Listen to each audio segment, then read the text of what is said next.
ప్రస్తుతం తెలంగాణ భవన్లో హరీష్ రావు మాట్లాడుతున్నారు. లైవ్ చూద్దాం. అదే మొండి ధైర్యం.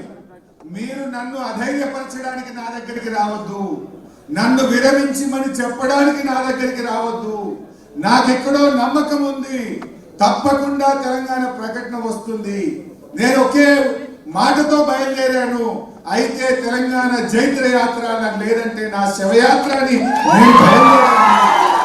నేను దానికి కట్టుబడి ఉన్నాను తప్ప మీరు ఈ రూమ్ లోకి వచ్చి ఆ నిమ్స్ ఆసుపత్రిలో నన్ను అధైర్యపరచొద్దు, దీక్ష విరమించమని రూమ్ లోకి రావద్దు అని మాకు చెప్పేవాడు.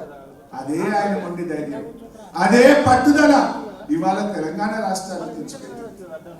ఇలా కేసీఆర్ ఒక నాయకుడిగే కాదు, ఒక ఉద్యమకారుడే కాదు, తెలంగాణలకు పాలన చేత కాదు. తెలంగాణ వస్తే నక్సలైట్ల రాజ్యం అవుతుంది, తెలంగాణ వాళ్ళకు పరిపాలన రానే రాదు అని మాట్లాడితే దేశమే అబ్బురపడే విధంగా, దేశమే ముక్కు మీద వేలేసుకొని తెలంగాణ ఆచరిస్తుంది, భారతదేశం అనుసరిస్తుంది అని గొప్పగా ఈ రాష్ట్రాన్ని నడిపి చూపిన నాయకుడు కేసీఆర్.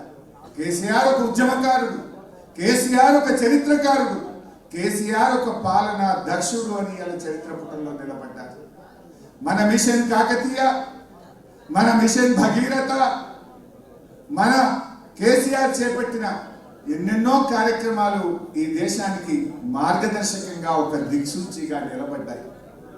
సరే, ఈరోజు కేసీఆర్ గారు ఒక నాయకుడే కాదు, ఇవాళ అవ్వా తాతలకు ఆసరా పెన్షన్ ఇచ్చిన ఒక పెద్ద కొడుకుగా అవ్వా తాతలకు కేసీఆర్ నిలబడ్డాడు. కేసీఆర్ ఆడపిల్లల పెళ్లిళ్లకు కళ్యాణ లక్ష్మి పథకం అందించి ఒక తోబుట్టుగా కేసీఆర్ చరిత్ర పుటల్లో నిలిచారు. అప్పుడే పుట్టిన పసిపిల్లలకు కేసీఆర్ కిట్ అనే పథకం అందించి మేనమామలాగా నిలబడ్డాడు కేసీఆర్.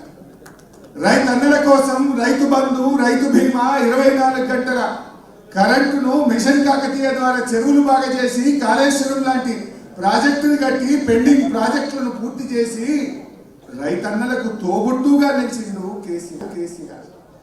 ఇవన్నీ ఎవరు అవునన్నా కాదన్నా ఇదంతా ఒక చరిత్ర. అలాంటి కేసీఆర్ గారి గురించి ఎంత చెప్పుకున్నా తక్కువే. నిజంగా నాలాంటి వాళ్లకు 25 ఏళ్ళు ఉద్యమంలో, ప్రభుత్వంలో, ప్రతిపక్షంలో వారి అడుగు జాడల్లో నడిచినటువంటి ఒక గొప్ప అవకాశం ఇలా మాలాంటి నాయకులను ఎంతో మందిని తీర్చిదిద్దింది కూడా కేసీఆర్ గారు. ఎంతో మందిని ఇలా గొప్ప గొప్ప ఉద్యమకారులుగా, కార్యకర్తలుగా, నాయకులుగా, పాలనా దక్షులుగా, శాసనసభ్యులుగా, శాసన మండలి సభ్యులుగా ఒక కొత్త తరాన్ని తెచ్చింది కూడా కేసీఆర్ గారు. అటువంటి కేసీఆర్ గారికి మీ అందరి పక్షాన, నా పక్షాన హృదయపూర్వకమైనటువంటి జన్మదిన శుభాకాంక్షలు తెలియజేస్తూ,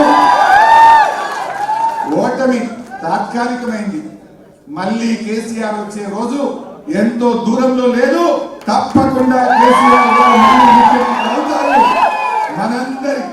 మనందరి ప్రార్థనలు, దీవెనలు, ఆ భగవంతుడి ఆశీస్సులతో తప్పకుండా మళ్ళీ కేసీఆర్ గారు ముఖ్యమంత్రి అయి తీరుతారు. దానికోసం మనందరం కూడా ఒక్క తాటి మీద నడుద్దాం, కేసీఆర్ గారిని ముఖ్యమంత్రి చేసుకుందాం. జై తెలంగాణ.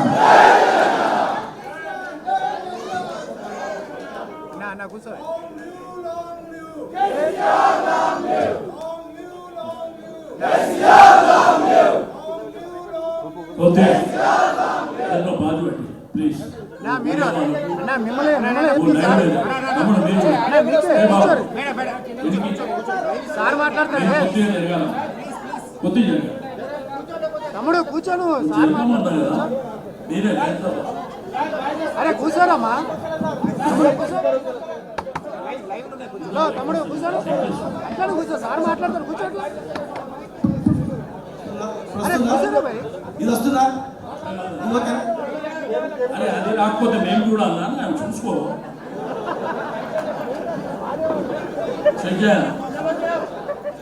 ఇప్పుడు హరీష్ అన్న గారు మాట్లాడారు.